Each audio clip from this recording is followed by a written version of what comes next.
अद्भुत चिंतन श्री गुरुदेव दत्त श्री स्वामी समर्थ तुम्हाला सगळ्यांचं माझ्या चॅनलमध्ये खूप खूप मनापासून स्वागत आहे. उद्या आहे संकष्ट चतुर्थी. प्रत्येक महिन्याच्या वद्य चतुर्थीला आपण संकष्ट चतुर्थी म्हणून साजरी करत असतो. तर आता उद्या मेन म्हणजे पौष महिना चालू आहे आणि पौष महिन्यामध्ये आपण भगवान सूर्यनारायणाची आपण उपासना करत असतो आणि त्याच्यामध्ये चतुर्थी येते. याला अनन्यसाधारण महत्त्व आहे. ह्या दिवशी आपल्याला पांढऱ्या तिळीचे काही उपाय करायचे आहेत. त्याच्याबद्दलच आजचा व्हिडिओ आहे. व्हिडिओ सगळा बघा की जेणेकरून तुम्हाला तुमच्या सगळ्या प्रश्नांची उत्तर मिळतील. चतुर्थी म्हटलं की गणेश भक्तांचा अतिशय आवडतीचा दिवस. ह्या दिवशी ते सेवा करत असतात, उपवास करत असतात. उपवास करणं ज्यांना शक्य होत नाही ते सेवा करता. आता चतुर्थीला काय सेवा करायची तुम्हाला सगळ्यांना माहिती आहे की संकष्ट चतुर्थीला आपल्याला गणपती अथर्व शीर्षमचं पठण करायचं असतं. पठण कसं करायचं, तुम्ही एक वेळा म्हणा किंवा 11 वेळा म्हणा. 11 वेळा म्हणणार असेल तर शेवटच्या वेळेस म्हणजे 11व्या वेळा हात जोडून फलश्रुती म्हणायची असते. फलश्रुती म्हटल्यावर जर तुम्ही गणपती बाप्पांच्या मूर्तीवर अभिषेक करणार असेल तर ते सुद्धा. तर तुम्हाला माहिती आहे की आपण जेव्हा गणपती बाप्पांच्या मूर्तीवर अभिषेक करत असतो त्याचं तीर्थ आपण आपल्या मुलांना द्यायचं असतं. त्याने बुद्धीचा विकास होतो आणि गणपती बाप्पा हे विघ्नहर्ता आहे, बुद्धीचे देवता आहे. म्हणून ही सेवा तुम्ही दर चतुर्थीला करावी. तुमच्या घरात मुलगा मुलगी लहान मोठे कोणी पण असो, त्यांना रोज गणपती अथर्व शीर्षम किंवा जे गणपती स्तोत्रम आहे ते म्हणायला शिकवा. आता तुम्हाला उद्या काय करायचं, ह्या सगळ्या गोष्टी आपण दर चतुर्थीला करत असतो. उद्या तुम्हाला काय करायचं आहे, उद्या गणपती बाप्पांच्या मूर्तीवर जेव्हा तुम्ही अभिषेक करत असता किंवा तुम्ही जरी करत नसाल तरी उद्या आपण रोज देवपूजा करतो. गणपती बाप्पांची मूर्ती आपण स्वच्छ रोज आपण त्यांच्यावर अभिषेक करत असतो, ती धुवत असतो ना. उद्या तुम्हाला काय करायचं आहे, तुम्ही जेव्हा फक्त गणपती बाप्पांच्या मूर्तीवर अभिषेक करताना थोडंसं ते पाणी साईडला काढून घ्या आणि त्याच्यामध्ये पांढरे तीळ टाका. पांढरे तीळ टाकून आपल्याला गणपती बाप्पांच्या मूर्तीवर अभिषेक करायचा असतो. त्याच्याबरोबर उद्या शक्य असेल तर तुम्हाला तिळाचे लाडू गणपती बाप्पांना नैवेद्य म्हणून अर्पण करायचे आहे.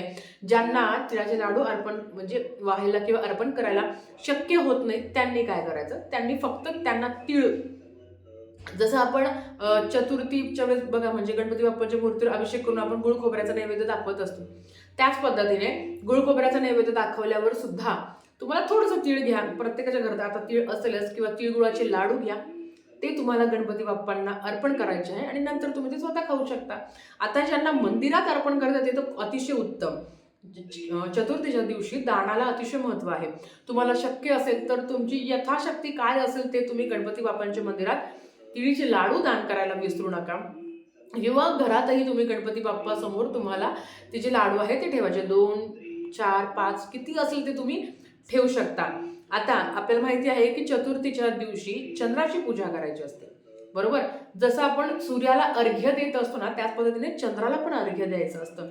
म्हणजेच काय, आधी चंद्राची पूजा करायची असते, मग त्याला हळद कुंकू अक्षत आधी त्यांना पाणी व्हायचं असतं. त्या पाण्यामध्ये पण तुम्हाला पांढरे तीळ टाकायचे आहे. लक्षात घ्या, नवीन वर्षाची ही पहिली चतुर्थी आहे आणि प्रत्येक चतुर्थीला आपण हे नाही करत, पण पौष महिन्यात जेव्हा ही चतुर्थी येत असते तेव्हा ह्या चतुर्थीला आपल्याला जसं आपण सूर्याला पण अर्घ्य देतो, ह्या महिन्यात आपण सूर्यदेवताची पूजा करत असतो ना, त्याच पद्धतीने चतुर्थीच्या दिवशी चंद्राकडे बघायचं, चंद्राचं दर्शन घ्यायचं, चंद्राकडे बघायचं आणि अर्घ्य देताना त्याच्यामध्ये पांढरे तीळ टाकायचे आणि आपली जी काही अडचणी आहे, संकट आहे, त्याच्यासाठी तुम्हाला प्रार्थना करायची आहे.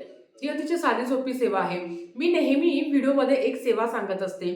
काही लोकांना वाटतं की ही सेवा वर्क नाही करत. मी तुम्हाला सांगू, ज्यांनी ही सेवा केली ना त्यांना अनुभव आलेला आहे. त्या ताईंचं नाव नाही घेणार. त्यांच्या लग्नाला 5 ते 6 वर्ष झाले होते आणि खूप जवळच्या आहेत त्या माझ्या. त्यांनी मला सांगितलं की ताई असं असं आहे, मी काय करू. आणि अर्थात त्या गणपती बाप्पाच्या भक्त होत्या. मग मी त्यांना ही सेवा त्यांना सांगितली जी मी तुम्हाला आता नेहमी दर चतुर्थीला सांगत असते की चतुर्थीनंतर 120 दिवसाची सेवा असते. मंगलमूर्त विघ्नहरा दुरितनाशना कृपा करा.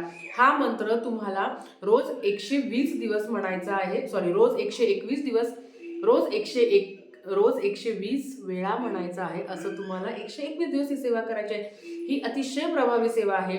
बऱ्याच वेळा हा व्हिडिओ करून झालेला आहे. आता शॉर्टकट सांगते. गणपती बाप्पांच्या मंदिरात जाऊन नारळ, डाळिंब, त्याच्याबरोबर नारळ, डाळिंब आणि फुलं आणि आपलं जे फूल आहे त्यांना जे आवडतं जास्वंदीचं, आणि सुपारी, ₹1 आणि यथाशक्ती दक्षिणा गणपती बाप्पाच्या मंदिरात जाऊन ठेवायचं. प्रत्येक गावात गणपती बाप्पाचं मंदिर आहे. तुम्ही म्हणूच नका काही मंदिर नाही. तिथे ठेवायचं आणि हे फक्त पहिल्याच दिवशी करायचं. पहिल्याच दिवशी ते ठेवल्यावर 120 वेळा मंगल मूर्ते विघ्नहरा दुरितनाशना कृपा करा, मंगल मूर्ते विघ्नहरा दुरितनाशना कृपा करा, ह्या मंत्राचा जप करायचा असतो आपल्याला. किती वेळा? 120. 120 डेज, रोज 121 वेळा ह्या मंत्राचा जप करायचा असतो. अर्थात मांसाहार वर्ज्य आहे. तुम्ही जे आपण ज्याला म्हणतो की ब्रह्मचर्याचं पालन, जर तुम्ही संततीसाठी प्रयत्न करत असाल तर त्याला काही पालन वगैरे करायची गरज नाही. ताई, ही सेवा आम्ही गावाला जाऊन करू शकतो का? तुम्ही जर तुमच्या माहेरी जाऊन जर तुम्हाला ही सेवा करायला, मी काय म्हणते, गावाला नाही गेलं तर काय बिघडतं, पण जर खूपच इमर्जन्सी असेल की जावंच लागलं तर तुम्ही तिकडे पण ही सेवा करू शकता. ही खूप प्रभावी सेवा आहे. सगळ्यात महत्त्वाचं की गर्भधारणा व्हावी म्हणून ही जर सेवा तुम्हाला हवी असेल, किंवा अडकलेले पैसे मिळावे म्हणून ही तुम्ही सेवा करत असणार, करायची इच्छा असेल, तुम्ही आवर्जून करू शकता. एक सांगू का, कुठली पण सेवा करताना आणि कुठली पण उपाय करताना खरंच तुम्हाला सांगते, मनात ना निसंकोच काहीच आलं नाही पाहिजे. हे केल्यावर ते होईल का, ते केल्यावर हे होईल का, असं कुठलंच मनात आलं नाही पाहिजे. मला माहिती आहे माझं सगळं चांगलं होणार, मी जे काही करते ते सगळं चांगलं होणार, याच उद्देशाने ही सेवा करायला तुम्ही सुरुवात करा. बघा, तुम्हाला खूप चांगला अनुभव येईल. गणपती बाप्पा तुमच्या माझ्या सगळ्यांची इच्छा पूर्ण करो. आयुष्यात प्रत्येक आईला, प्रत्येक महिलेला आई होण्याचं सुख मिळू दे. प्रत्येकाला आयुष्यात आलेलं संकटचा सामना करायचं बळ मिळू दे, हीच गणपती बाप्पा चरणी प्रार्थना करते. आणि दर चतुर्थीला जे उपाय करतो तेच तर करायचे आहे, पण हे जे 2 उपाय सांगितले आहेत की चंद्राला अर्घ्य देताना पांढरे तीळ टाका आणि गणपती बाप्पांच्या मूर्तीवर अभिषेक करताना पण पांढरे तीळ टाका. ह्या 2 सेवा उद्या मात्र आवर्जून करा. तर झालेली सेवा महाराजांच्या चरणी मी रुजू करते आणि आजच्या व्हिडिओ थांबवते. आवडला असेल तर लाईक, शेअर, सबस्क्राईब करा. भेटूया परत तशाच एक व्हिडिओसोबत. श्री स्वामी समर्थ.